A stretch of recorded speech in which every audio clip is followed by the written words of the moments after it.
Hi, this is John Chenal. Welcome back to Vader TV. I'm speaking today with David Mandell, co-founder and VP of Marketing for Me.dium. David, welcome. Thank you. Now, you guys are doing a real-time map of the internet. It took you a lot to build, 35 employees, a lot of it on product development. You had said earlier in our earlier interview that there's a big data set that you guys are creating. Now, let's talk a little bit about the privacy concerns, because when Facebook tried to use the data and where their users were going on the internet, there was a big uproar, the whole beacon backlash. How are you guys doing that differently so that users feel that they have control of their own data and where they're surfing to? Sure. So privacy has always been a big issue for Me.dium, and it's something that we addressed head on from the start. And we knew that in able to truly interact in a real-time environment, you had to share data with us. And so we kind of look at it from a very different approach. And the way we think about it is traditionally, your activity is your asset. Right? When you're online and you're doing something, that activity should belong to you. Right. But traditionally what happens is people steal that data from you. Okay, so people have been taking it, stealing it, they don't give you any value. A lot of the times they don't even know it's being taken. And so Me.dium said, this really should happen in a different way. And if your activity is your asset, you really should be the one that gets to choose who, when, and where you want to share that data in return for value.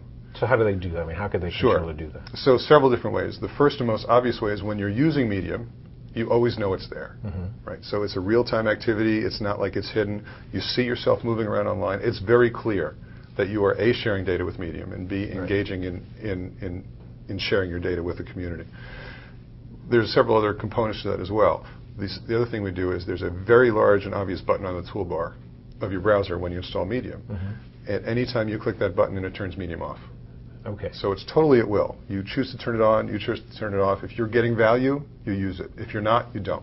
But can you use it without having that data shared, though? That's the thing. Or is it, as long as you're using Me.dium, then that data and the sites that you're going to, those are being shared, collected, essentially. So if you're using Me.dium, you're sharing activity with Me.dium. Okay.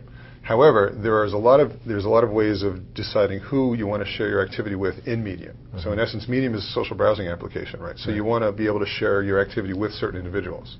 And Me.dium gives you levels of sharing. So in essence, I can choose to be visible to everyone. And whenever I do that, anyone online in Me.dium can see my username. If they pop into me browsing around, they just say, hey, there's David. Right. Or I can choose to just be visible to my friends. Right. So if it's someone that I've connected with on my buddy list or is a friend of mine, I can bump into them as friends, but no one else understands it's me. Right. And are those... Right. Sorry. And finally, you can be completely anonymous.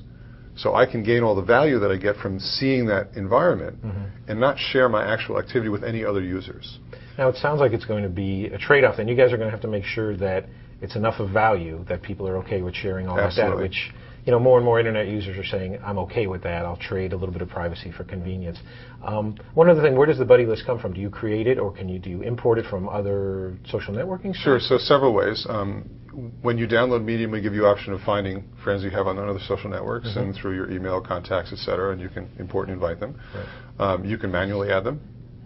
And finally, what's actually very interesting from a Me.dium perspective is, since you're actually interacting in an environment with other people, we find that people meet a lot of friends in Me.dium, which is a very different concept than what people are used to. Currently, in the social network space, social networks are about connecting with people you already know. Right. So, for example, I meet you here, we have a good conversation, we connect on LinkedIn or Facebook or whatever it is, but we've met somewhere else, and we're maintaining that relationship through a social network.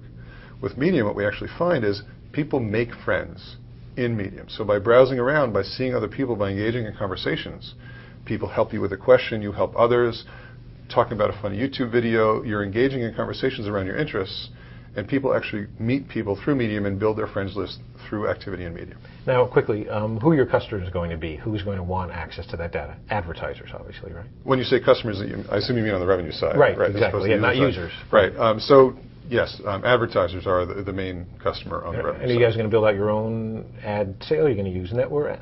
We're exploring all those right now. Okay. We're very focused on getting the application right. We're just starting to build out the revenue providing part, so we're looking at different networks or being a sole providers or even outsourcing completely. We're not sure yet. Okay, and gotcha. Last thing, what did you guys learn from Facebook and Beacon regarding privacy? So it's funny, what we learned from Facebook and Beacon regarding privacy was that we were approaching it the right way. In terms of giving people when they launched Beacon, it's not that the concept was wrong; it's how they presented it and launched it to the user that was inappropriate. Right. They didn't give the user the option of opting in or opting out. When they first launched it, you didn't have a choice at all. Right. And if you did want to opt out, it was this long, drawn-out process to get out of it. In essence, you were taking something from the user without them saying you could, or giving them value in return. Right. And as I said, Me.dium's approach is this is all about giving the user value. Gotcha. So as long as the user has control, understands the value they're getting, and clarity around what's going on, it's completely up to them. We'll keep watching that, because that's interesting, that the tension between privacy and value. So, David, thanks a lot for coming in and talking about it. My pleasure. Thanks. Okay. I'm speaking today with David Mandell, co-founder and senior VP for Me.dium. For Vader TV, this is John Chenal.